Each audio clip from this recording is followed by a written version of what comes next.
Here's a brief but annoying message to let you know that you could have first heard this episode 9 months ago if you were a subscriber to our Iron Filing Society Patreon offering. For the price of a pint and a St Clement's each month, you can get up to 4 episodes a week, 9 months before the rest of the world gets them. Early access to regular episodes, lots of other marvellous benefits, and there's absolutely no adverts or brief but annoying messages like this that will get right on your ticks. Find out more and subscribe now at tftimemachine.com/ironfilings. Here we go, here we go, here we go, here we go, this is it! This is Top Flight Time Machine. I am Andy Hotbody Dawson. Pow, pow, pow. I'm Sam Nifty Delaney, so what? Welcome along to another Melchester Odyssey. I have in my... Would you like to guess which hand I've got it in? Yeah, I think it's your left. Oh, incorrect. You loser! I have in my right hand... Just going to switch it to my left hand now, just out of spite. Just to rub it in. It's now in my left hand. It's the 18th of February, 1984 issue of Roy of the Rovers. IPC Magazine's Limited, 1984. It says 20 pence. The sign, please, player, is Liverpool's Michael Robinson. He became a big deal on Spanish telly, if I remember rightly. He went and played in Spain, and then he became a Spanish pundit and presenter. I think he was like the main guy on Spanish TV for a while. He was. Sadly done passed to away him. recently. He passed away? Yeah. Oh, no. Not too long ago. Oh, no. I think he played for QPR for a little while as well. Can't remember. I think that might have been who they signed him off. Before Liverpool, I think, wasn't it? Oh, okay. Yeah. Yeah, decent player, good lad. Did he ever play for England? Did he get an England cap? Let's just have a look. We'll head to his Wikipedia page. Died in April 2020. Played for Preston North End, then Manchester City, then Brighton Hove Albion, then Liverpool, then Queen's Park Rangers, correct, Sam? And then went to Osasuna, and then just stayed out in Spain. Republic of Ireland. Republic of Ireland, right. So there you go. Well, I'm sad to hear of his death. He seemed like a good guy. Yeah. And that's all I've got to say about that. He did no harm. Michael Robinson, he did no harm. He actually did a lot of good. I think he brought a lot of joy to Spanish football fans, particularly in his broadcasting days. So well done for that. Well, after he passed away, one of the tributes to him was paid from Rafael Nadal. So wow. There you go. Nadal said, "We woke up with the sad news of the death of one of our own. You were the one who always made us happy about sport. We are grateful to you." So there you go. Great man. Nice. Well done. Exactly. Oh, do you know what it's given me, though? Strong feelings about our respective retirements to Spanish sunshine. Yeah. Because we'll look at him, and we'll become respected among the podcasting community. He just he played football for a lot of great clubs, and then he went over to Spain when it was still fairly rare for an Englishman or a British player to go over to the continent and play, and he did it. And then he just thought, you know what, fucking love it here. It's sunny. It is brilliant. I'm gonna stay. I'll get a job in the telly here. I speak good Spanish. And he just fucking stayed there. And every time I saw him in his later years, because he'd pop up from time to time on English sports TV, he had a beautifully rich tan, didn't he? Yes. Yeah, well... you see, he looked healthy and happy.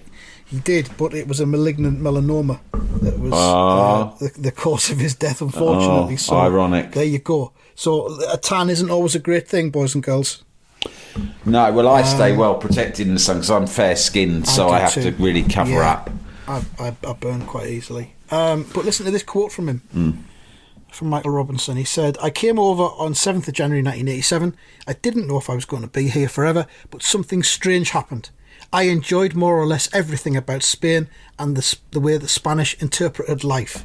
I finished up realising that I had loads in common with the Spaniards. We laughed about the same things, cried about the same things." And there you go, and he stayed. What a lovely way of putting Spanish hero. Yeah, I think that there's lifestyle, like sometimes when you're in Spain, and sometimes I notice it if I'm in Italy or France, they have a particular way of living life that just seems to make more sense. I feel very comfortable in those places, yeah.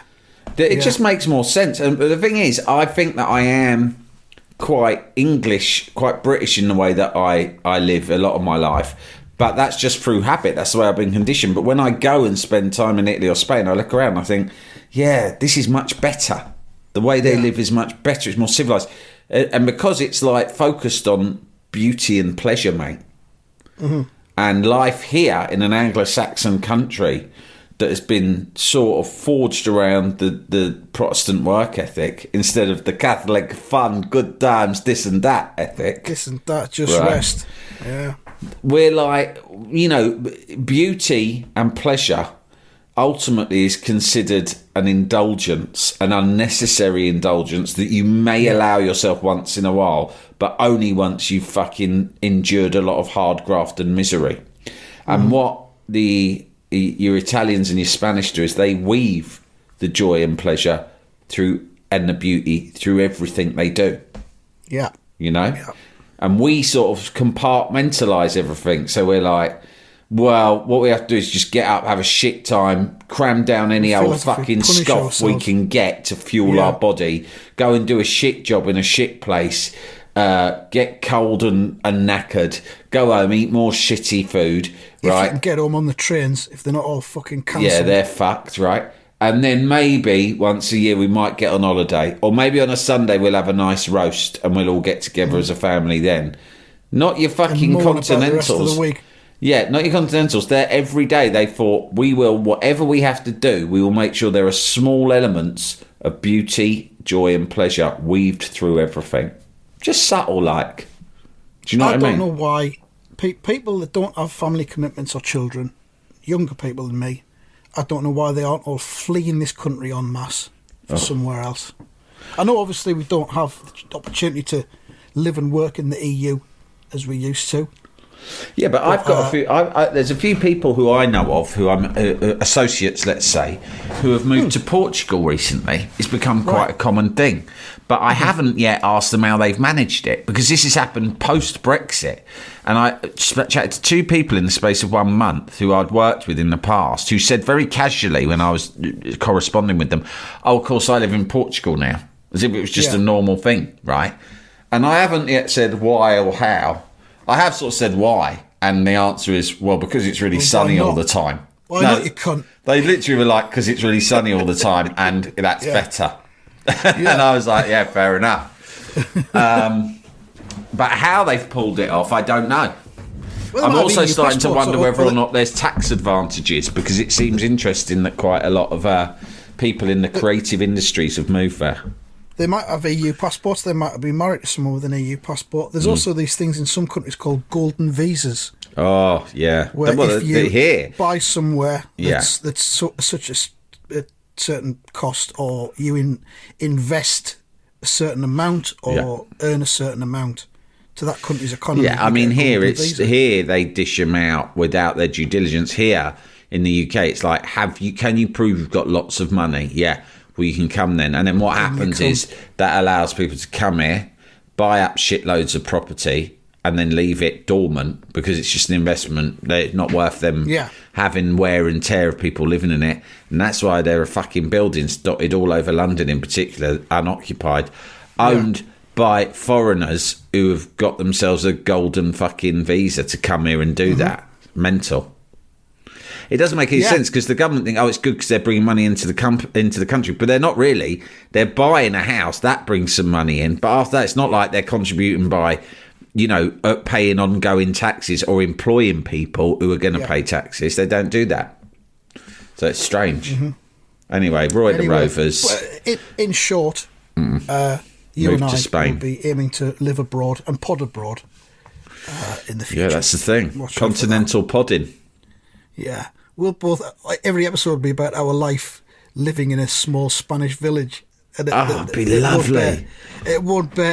Nobody listening to it will be able to identify with it or empathise with it at all. No, don't worry. If I'm in Spain, I will even in a tiny village, I will continue to involve myself in a number of colourful incidents on a weekly basis. Of that, you can be sure. I'm pretty sure. Yeah. There's no doubt about that. That is how you are. Yeah. Thank God. I'm a people person, mate. I will fucking involve myself in the village life with hilarious consequences. Consequences, yeah. Okay. Yeah, so, front page. Resisting demands for rising young star Rob Richards to be returned to the side, Roy had led Melchester Rovers to a tremendous victory in the fourth round of the FA Cup against Port Dean. Now, with Blackie Gray, Roy was watching a reserve game, and they are indeed. They're sat in the director's box, which is just some seats with a brick wall in front of it. And they're watching the reserves turning out at Melchester. They both look very serious and impassive in their suits. Blackie in a blue suit, Roy in a green suit. Blackie says, "Must be at least 10,000 fans here for the visit of Norton Albion, Roy." Roy Calm down, Blackie. knows why there's so many people, and he just says, "Not bad for a reserve game, Blackie." And then Blackie just doesn't read the room. He says, "And they've all come here to see Rob Richards." Like you, eh, Roy? He fucking actually says that. He's so handsome. Oh, he's great. I'm his biggest fan. A great footballer, Did you know it was me but that a put him great in the human team when being. you were away? Did you know it was me who put him in the team when you were away on holiday, Roy? I wasn't on holiday, Blackie. I was manager of Walford. Was that what it was? Oh, all right. Stop saying that, Roy. I know you're only joking, but it upsets me. No, it did. And you can always come back, Roy. It did really happen. Talking of that, he's an exceptional human. Did you hear are you aware of the oeuvre of the commentator Sam Matterface? Yeah, I am. Yeah, of course. ITV and TalkSport. Former TalkSport colleague. Yeah, I've sat next to him before in the office. Yeah, I've been in there. Yeah, I never found him the friendliest, but anyway. No. Well, he probably just thought. He probably took one look at me and thought, "Who's this fucking clown? How is a clown like this allowed to occupy the same broadcasting realm as me, Sam Matterface?" One of the important broadcasters must be on holiday because they've brought one of the clowns from the night show in to do the afternoons. This fucking idiot. Why is he even here in daylight hours? Look at him. Why am I even here? I should be in a football stadium. Anyway, he's fine. He's a good commentator. But he started going the other day talking about Saka, and he goes, and Lee Dixon's going, "Oh yeah, he's a great lad. He's not just a great player; he's a great lad too." So Lee Dixon obviously knows him through the Arsenal connection. He goes, absolutely lovely lad, right? Yeah, because he's so small, right? Yeah. He does look. No, all due respect to Saka, who I really rate as a player and seems like a brilliant man, he does look a little bit like a child. Little boy, yeah. He looks like a lovely little boy. I don't think that's rude, but because he looks like a charming little boy, sometimes the tone with which they talk about him is a bit patronising. They go, "Oh, he's lovely, he's such a nice man," and then fucking Matterface goes like this. You must have heard it. He goes, "And he's extremely clever too. His A-level results are impeccable." Did you hear that? He actually said that. I was like, "Fucking hell, calm down, mate." I've seen the certificates. He's not lying about them. Remarkable. Does a lot in the community as well. Around harvest time, he goes to the local old people's home with a selection of tin foods. Engages them in brief conversation. I know someone who recently witnessed him parallel parking, and I heard it was flawless.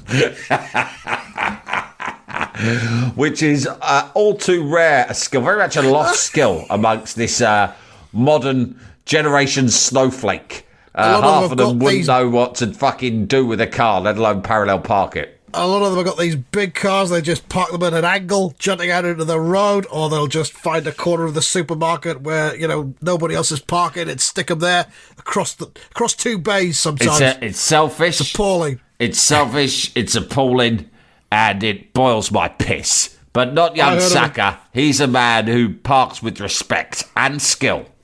I heard of a player who parked his car in an Asda.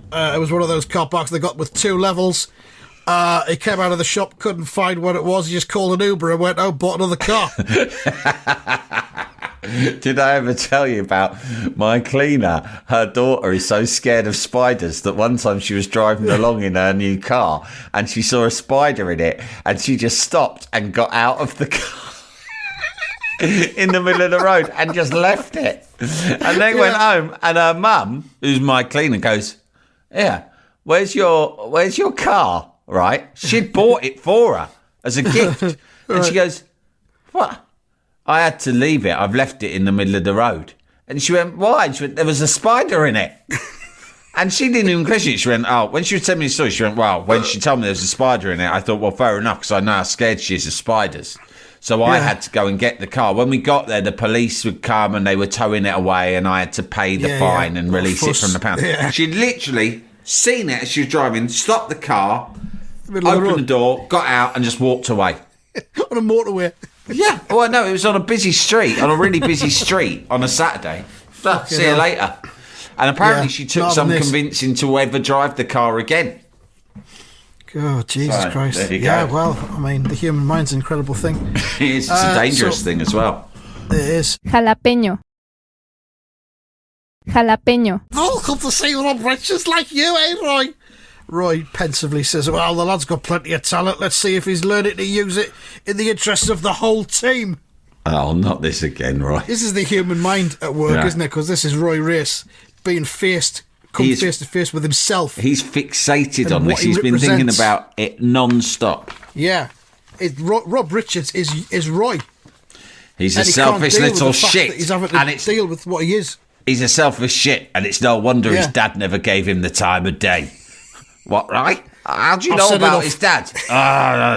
Don't worry. I'm sorry, I'm thinking out loud. I don't know how to think about his dad, to be fair. But I'm just saying I wouldn't be surprised if he had a dad who was more interested in being out at the bookies or the pub with what his mother would refer to as one of his whores, rather than staying home with his son, even on his son's birthday, where his son was looking forward to playing Monopoly with him like he'd promised. A son shouldn't have to hear stuff like that on his birthday. It's not right. I didn't know what whore meant back then. I thought it was another word for mate. I said, why has he got a horse, Mum? She says, shut up, go to bed. I had to go to bed. Going to bed at 7 p.m. on your own birthday without any cake, because your dad was supposed to bring the cake home from the shop, but he's got pissed in the pub and ate the whole thing walking down the street. I was 13. That was the day I became a teenager. I thought I was a man then. I had to go to bed 7 p.m. No cake. I looked out the window. No, a few hours later, I woke up. I heard a disturbance outside. I peeked through my curtains, and it was my dad. He was pissed as a fart, and he had all birthday cake down his front. And she chucked him out into the street. He was asleep in his car. My mum was going mental at him. I cried and cried and cried. Sorry, anyway, we're watching football. Yeah, Rob Richards. I'm sure he's been through similar. His character building in many ways. I wouldn't change a thing. I really wouldn't. It were a happy childhood, full of love. Love an incident. So, over the page, Rob Richards was soon in the thick of the action. Of course, the fans are getting right behind him. Richards! Come on, Rob! Prove to Roy that he was wrong to leave you out. No sign of Brinsden at this game yet. He doesn't do the reserve matches. Fucking part-timer. So Richards has got the ball. I've never been to a reserve game of West Ham or a youth game in my life. Have you not? No. Okay. Not interested. I've been to friendlies, pre-season friendlies and whatnot. Right. But, nah, never. Fuck that. Fair enough. All right. I'm sorry, we just got a lot to get through. Yeah, I know, dwell on it. So Rob's got the ball just outside the D. On your left, Rob, shouts Trevor Cassidy. Great run by Trevor Cassidy. Use him, Richards. Do you think Richards is going to use him? Let's see. Roy's watching on and just thinks, yes, Rob, use him. Show me that you are learning the meaning of, in bold type, teamwork. So we'll see. Then, for no particular reason, two of the rotten defenders collide with each other. One of them slips. Oops! One of the rotten defenders has slipped. And Richards has swept past the other one. So he's into the box now. Hit it, Rob! And he does. And he scores. 1-0. So you would think, why has he done that? You know, Cassidy was open, in space on the left. Richards has just gone through and scored the goal himself. And Blackie's almost preempting what Roy's thinking or about to say, because Blackie just says, nothing selfish about that, Roy. Rob saw his opportunity and took it. Yeah. And Roy says, yeah, and took it well, Blackie. Roy's like, this is not what was supposed to fucking happen. Moments later, Trevor Cassidy caused more havoc. Across from the right, and Trevor's drawing people away from Richards. So there's two defenders have gone chasing Cassidy's run. Richards is isolated on the left-hand side, opposite side from the cross, and it goes straight to him, and he heads it, and it goes in. So Trevor Cassidy is doing Richards a big favour here. There! Great header! Wahoo! This is the goal feast set before the king. Oh! What? Oh, what the fuck's that? This is the goal feast to set before the king. King's in inverted commas. How very clever. But also very improbable. I wrote that in advance and hoped that there would be an opportunity to use it. I'd written it here on a piece of paper to remind myself. As an aid memoir, you might say. I thought I would say it after maybe his second goal, because then it would seem appropriate. That fan's name? Jonathan Pearce. As the game progressed into the second half, the Rawton players continued to make incredible blunders. Well, they are just reserves. And the keeper tries to throw it out, and it bounces 1, 2, 3, 4 times. Just on the outskirts of his area. It's a complete misthrow. What a terrible throw by the keeper. Richards is going to intercept it. And he does. And of course the keeper's just on the edge of his box, so Rob Richards just lobs it over him. Back of the net. Oh no, says the keeper as he watches it go into the back of the net. Beautiful lob, 3-0. That's his hat trick, says another one. Yeah, we fucking know. We know what 3 goals is. Fuck me. And then in the closing minutes, keeper palms away across, and it just drops like a stone right to Rob Richards. The keeper's palmed it out to Rob. And palm, the youngster palm, really tick that off on your list, palm out. Yeah. Your I Spy football list. Palm out. Dick. And of course Richards puts it at the back of the net, deflects off a defender's foot, but still goes in. Goal! At full time, the thousands of Melchester fans that are there are all shouting, Richards! Richards!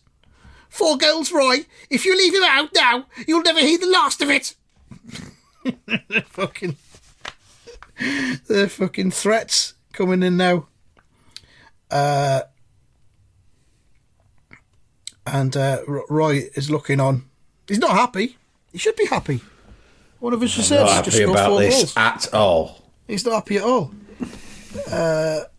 So they say, actually that might have been That was Blackie that said that to him, because it's come from up in the back of the stand. 4 goals, Roy. If you leave him out now, you'll never hear the last of it. Roy says, I know, but every goal was gifted by a rotten defender. Rob didn't need to turn on the kind of performance I was hoping to get for him. So what are you going to do, old mate? Says Blackie. Fucking what? I've told you, Blackie, never, ever call me that again. You have the list of names and nicknames that I have allowed you, that I've sanctioned use of.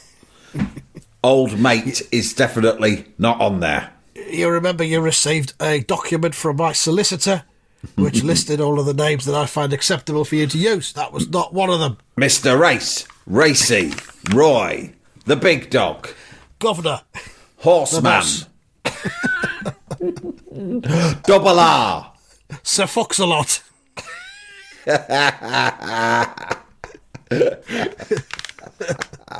Anyway, you've got the list. The I don't friendly think I'll throw it badger. Tap your nose. You know what that refers to. say no more on that one. Roy grappled with the problem as he drove home. He's not even giving Blackie a lift. Unless he's already dropped him off, I don't know. Get the bus. He's thinking, I need some time on my own to think. yeah. He'll get the bus with the fans. Anyway, you still owe me petrol money for the lift I gave you from home the last time. I miss that, getting petrol money off people, or giving petrol money. Oh, petrol rides. money. My mate, I still talk to him about it now because he was such a cunt about petrol money. It was unbelievable. And like, there's just little things that even my oldest mates, I still can't forget or forgive. Yeah. But it's cathartic for me to bring it up in adulthood because it's Especially harder for on a him. podcast for entertainment purposes. Well, it's harder for him to defend himself in adulthood because when you're a teenager, you can come out with the most ludicrous things, but sort of try to justify them because you're sort of like, yeah, we're not adhering to normal adult common sense. Yeah. So he'd be such a stickler. And, he, you know, literally like, supposedly one of my best mates, he'd like not, even though he'd be passing my road, he would sometimes refuse to drive me home from a party or whatever if I didn't have the petrol money. So he'd drive off in the direction of my fucking house. He could drop at the end of the street, yeah. Yeah, and I'd be at the bus. I'd be at the bus stop because I didn't have the pound to give him for his petrol. But see, the thing is, your weight in the car will take up more petrol, so Exactly. I need it. Shit like that. And I still bring it up now because we'll be in the pub and it'll be like, oh, who's paying for this? We'll go and have lunch or whatever. And I can't help myself, mate.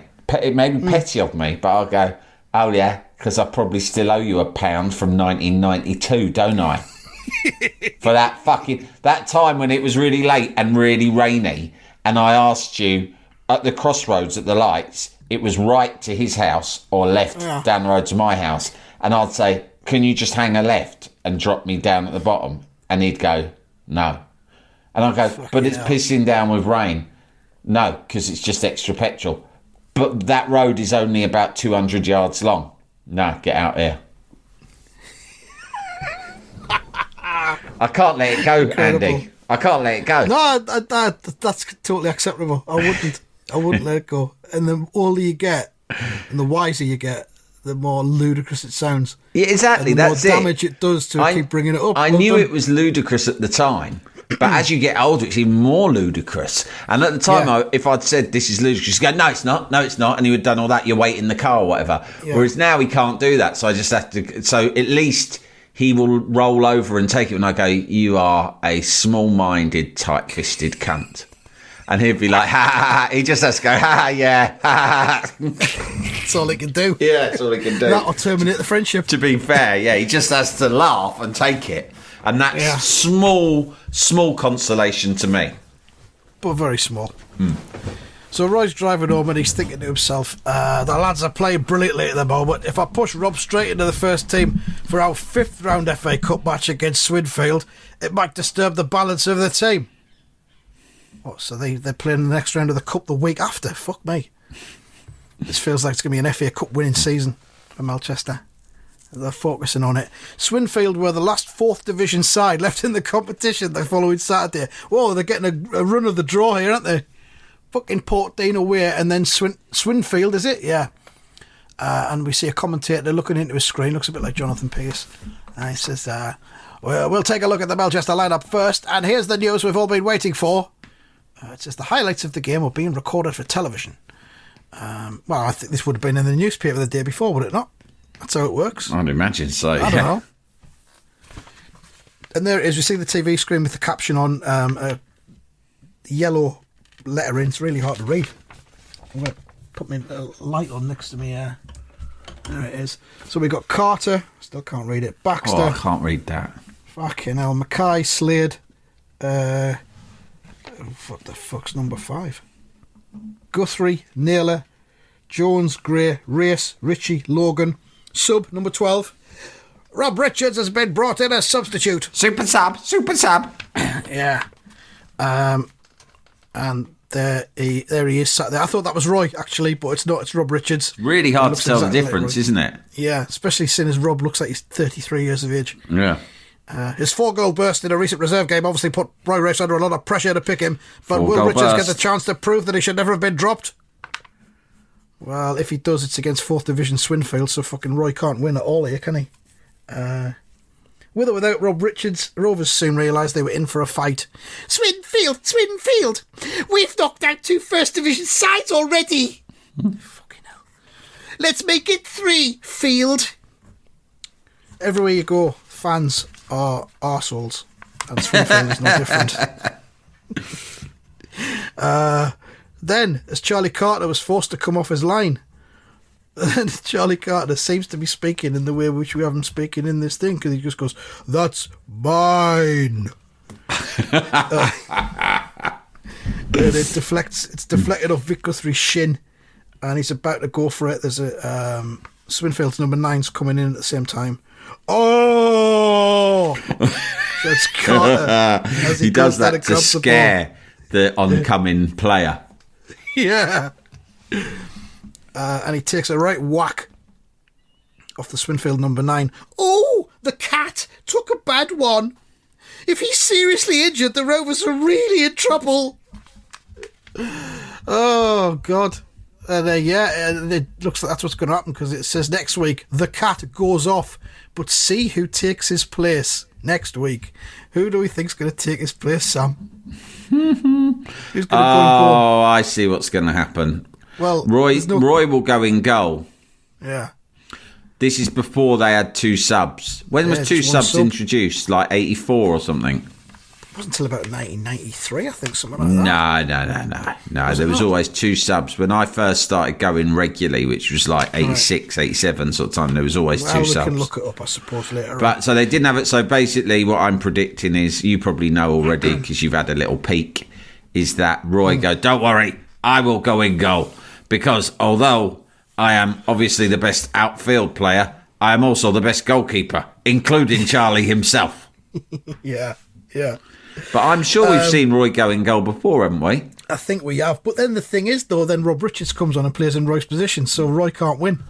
Yeah. What Roy needs to do is put Rob Richards in goal and say, "Right, let's see how much You're of a going team in player goal. you are. Let's see how good you are now, cunt." See if you can score from there, you prick." Have you we'll seen many outfielders in goal before, mate? There was a one where Niall Quinn did it for Sunderland and kept a clean sheet for 20 minutes against Really? Bradford. Classic. It was fantastic. Classic Quinny. Yeah. He's got the frame for it, that's for sure. It was fucking great. It was during our championship pomp when we won the league with 105 points. Nothing went wrong that season. That's it. What do you reckon, Marks, out of 10? 9. Yeah, I got 9 as well. Good stuff. More next week. We'll find out what happens, who goes in goal, etc., etc. Thank you very much, and goodbye. Goodbye.